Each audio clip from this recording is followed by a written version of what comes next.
Alors, bienvenue. Aujourd'hui, on va plonger dans une période absolument charnière et souvent un peu méconnue, le 9e siècle. C'est un moment vraiment fascinant.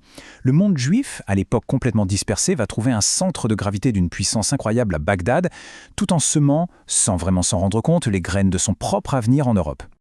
Et pour bien démarrer, cette citation, elle résume parfaitement la dynamique de l'époque. Vous voyez, d'un côté, on a un centre intellectuel qui domine tout, qui est incontesté, et de l'autre, des communautés en périphérie qui commencent à prendre leur essor, à s'affirmer. C'est vraiment cette tension-là qui va définir tout le siècle. Ok, pour vraiment saisir ce qui se passe, il faut qu'on se projette. Il faut qu'on voyage dans le temps. Et au 9e siècle, il faut bien comprendre que toutes les routes, qu'elles soient intellectuelles ou commerciales pour le monde juif, mènent à une seule et même ville, Bagdad. Imaginez un peu, on parle de l'épicentre intellectuel et économique du monde de l'époque. C'est un carrefour bouillonnant, une métropole où les savants grecs, les marchands persans et les penseurs de tout le califat se croisent, échangent. C'est dans ce terreau-là, incroyablement fertile, que notre histoire prend racine. Et dans ce grand brassage, les communautés juives, elles sont tout sauf isolées.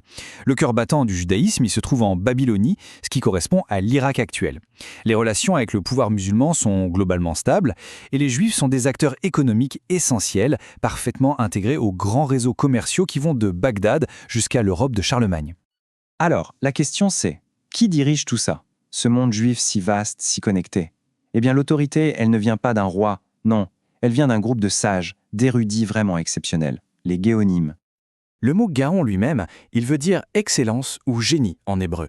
Et ça désignait les directeurs des deux plus grandes académies talmudiques du monde qui se trouvaient juste à côté de Bagdad. Ces hommes n'étaient pas des simples profs, ils étaient vraiment les gardiens de la loi et de la tradition. Et là, ce qui est assez stupéfiant, c'est l'ampleur de leur pouvoir. Il faut s'imaginer les Géonimes un peu comme la cour suprême du monde juif de l'époque. Leur décision était considérée comme finale et elle s'appliquait à toutes les communautés, de l'Espagne jusqu'à la Perse. Le 9e siècle, c'est vraiment l'apogée absolue de leur influence. Bon, d'accord, ils avaient une autorité immense. Mais concrètement, comment ça marchait? Comment est-ce qu'on fait pour imposer son autorité sur des milliers de kilomètres? La réponse, elle est dans un système super ingénieux et très efficace. Prenons un exemple concret. Imaginez une petite communauté, disons en France ou en Italie. Ils font face à un gros dilemme, un problème juridique complexe ou une question religieuse pointue. Sur place, il n'y a personne qui a l'autorité pour trancher de manière définitive. Alors qu'est-ce qu'on fait? Eh bien, on se tourne vers l'Est.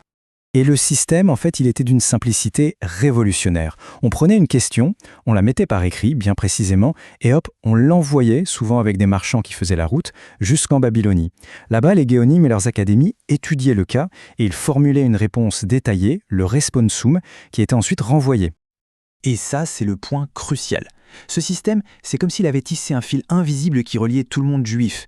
Il a permis une cohésion, une uniformité de la pratique religieuse et de la loi à une échelle qu'on n'avait jamais vue avant. Ça a vraiment consolidé l'identité juive autour de ce centre unique. Mais, et c'est là que ça devient paradoxal et vraiment fascinant, c'est le succès même de ce système super centralisé qui va permettre à de nouveaux centres dynamiques d'émerger en périphérie. En gros, le centre a rendu la diaspora tellement forte qu'elle a commencé à développer sa propre vitalité.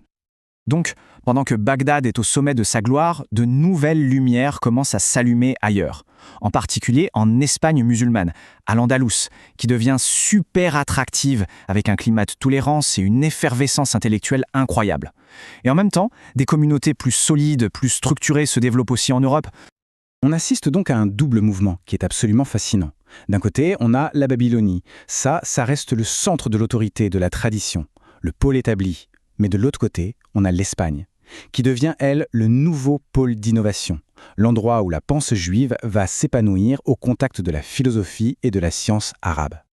Et un signe qui ne trompe pas, c'est le changement de langue. De très grands penseurs juifs se mettent à écrire leurs œuvres les plus importantes, philosophiques ou scientifiques, en arabe, et non plus seulement en hébreu ou en araméen. Et ça change tout. Ça leur ouvre les portes de tout le savoir du monde musulman, et ça va créer une nouvelle synthèse culturelle absolument unique.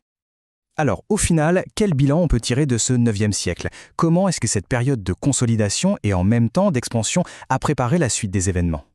Cette frise, elle résume tout parfaitement. On part de la puissance de Bagdad au début du siècle. Cette puissance permet de consolider l'autorité des Géonimes au milieu du siècle.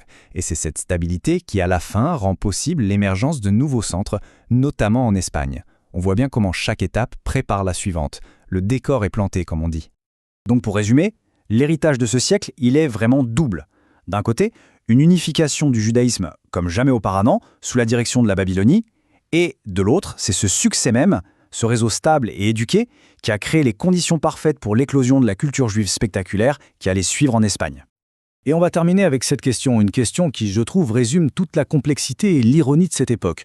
Comment une autorité qui est très forte, très centralisée, peut-elle créer elle-même les conditions de sa propre succession ?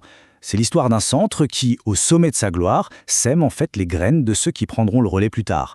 Une dynamique qu'on retrouve très souvent dans l'histoire.